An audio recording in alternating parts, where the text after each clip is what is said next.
sur la base de ces orientations que ce Conseil a procédé dans une démarche à deux temps. Une première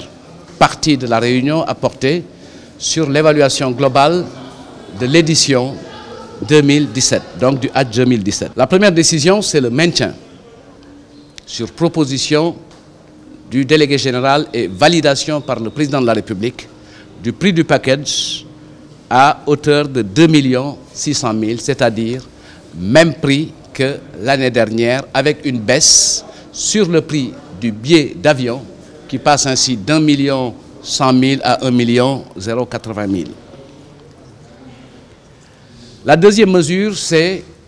cet objectif justement de rationalisation qui nous permet aujourd'hui, sur cette édition du Hajj 2018, de passer d'une durée de séjour au lieu saint de l'islam de 27 jours à 23 jours, avec un premier départ pour le premier vol qui est prévu le 4 août 2018 et le premier vol retour sera attendu, Inch'Allah, à Dakar le 27 août. La troisième mesure, c'est le maintien ou la reconduction de la compagnie Flynas qui a encore amélioré son offre en termes de confort pour le transport de nos pèlerins. La quatrième mesure qui a été arrêtée à l'issue de cette réunion, c'est la prolongation de la période d'inscription qui était initialement fixée au 30 avril,